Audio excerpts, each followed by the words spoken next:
Bonjour et bienvenue sur ma chaîne et bienvenue dans ce premier épisode consacré à cette épineuse question: comment choisir sa lampe tactique ou frontale? Quand on décide d'en acquérir une, on est en face d'un choix absolument cornélien et on a beaucoup de mal à faire le tri entre tout ça. Donc je vais essayer à travers ces vidéos de vous donner les clés, de vous expliquer tous les éléments qui font que vous allez pouvoir déterminer plus ou moins facilement votre choix. Dans ce premier épisode, on parlera de l'utilité première à laquelle votre lampe sera destinée, quels sont exactement mes besoins. On parlera également de budget dans cet épisode. Dans un second épisode, on parlera de la source d'énergie. La source d'énergie, ce sera évidemment important, savoir si c'est plus intéressant d'utiliser des piles ou des accus. Des accus, qu'est-ce que c'est exactement? On nous parle de voltage, de milliampères, tout ça, je vous l'expliquerai. Dans un troisième épisode, on parlera du LED. On nous parle de LED, de white, de neutral, de warm, qu'est-ce que c'est exactement? On nous parle de diffuseur, de réflecteur, en quoi cela influencera le type de luminosité. Dans un quatrième épisode, on parlera de lumens, ces fameux lumens, cette fameuse unité de mesure. On nous parle de normes OTF, de luxe, de candela, qu'est-ce que c'est exactement? Est-ce que ça influence la portée ou non? Tout ça on le verra évidemment ensemble. Dans un cinquième épisode, quelque chose d'assez important, on parlera de la programmation et de l'ergonomie, puisque là aussi ça sera un élément qui sera à mon sens vraiment déterminant. La programmation de la lampe, est-ce que les lumens correspondront à mon activité? Est-ce que j'ai besoin d'une ergonomie particulière? Est-ce que j'ai besoin d'un bouton tactique à l'arrière? Est-ce que j'ai besoin de certaines fonctionnalités comme le stroboscope, le SOS, etc. Et enfin un dernier épisode qui sera consacré à la fiabilité des lampes, à l'entretien, comment entretenir ses accus, sa lampe, quelles sont les pannes les plus fréquentes et comment pouvoir y remédier. On va commencer par déterminer le type de famille auquel appartient chaque lampe. On va commencer avec une première famille, c'est les lampes porte-clés. Les lampes porte-clés, évidemment, un usage quotidien de quelques secondes à quelques minutes par jour, extrêmement transportable. On les aura évidemment toujours sous la main. Ensuite viendront les lampes EDC, des lampes qui auront une taille à peine plus grande, mais on sera sur une puissance un peu plus importante. On sera peut-être sur des fonctionnalités comme le stroboscope qui peuvent être intéressantes. Et là, encore une fois, extrêmement transportable. Viendront ensuite ce que j'appelle moi les lampes tactiques. Le gros avantage d'une lampe tactique, c'est que on va pouvoir la manipuler peut-être plus facilement puisqu'elle sera simplement plus grande. On aura peut-être un interrupteur tactique à l'arrière, donc une mise en œuvre plus rapide. On aura également le fait que la tête et le corps soient généralement du même diamètre, ce qui permet de la glisser facilement dans une poche ou dans un sac. Viendront ensuite les lampes, ce que j'appelle moi les lampes d'intervention, légèrement plus grosses, avec peut-être une tête un peu plus importante. Et là, généralement, on va utiliser un étui pour les transporter. Donc là, encore une fois, un usage qui sera un petit peu plus spécifique, encore une fois, et surtout au niveau de son transport. Les lampes longue portée, évidemment des volumes plus importants, des gabarits plus grands et là encore usage véritablement particulier.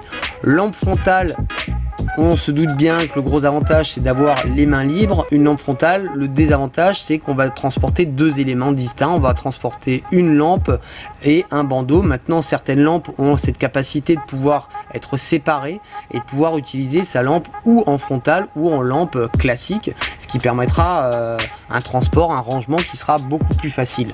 Lampe cycle et lampe de plongée, là encore des familles spécifiques évidemment, mais tout ce que je vais vous dire à travers ces vidéos évidemment seront en relation quelle que soit la famille citée.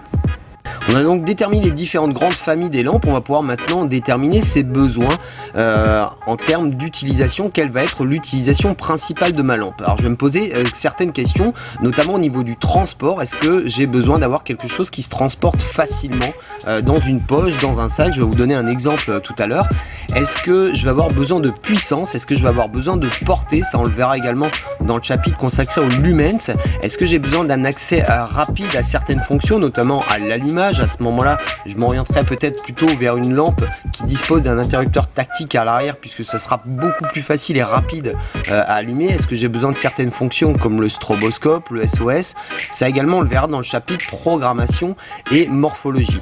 Est-ce que je vais être quelqu'un qui va utiliser fréquemment sa lampe? À ce moment-là, il faudra peut-être que je m'oriente plutôt vers des batteries rechargeables pour éviter justement d'avoir un surcoût au niveau du consommable. Je vais vous donner simplement un petit exemple personnel qui peut vous permettre de réfléchir là-dessus. C'est le soir, quand je rentre, je vais avoir besoin d'éclairer une partie de mon jardin avant d'arriver à ma porte, et je vais avoir besoin de mes deux mains à un moment pour ouvrir ma porte simplement, et je préfère utiliser une lampe tactique simplement parce qu'elle est plus facile d'accès sur mon sac. J'ai juste à la sortir, l'allumer directement. Alors effectivement, je suis obligé de la mettre en bouche pour avoir mes deux mains libres pendant quelques secondes, et ensuite je vais la ranger facilement pour ouvrir ma porte.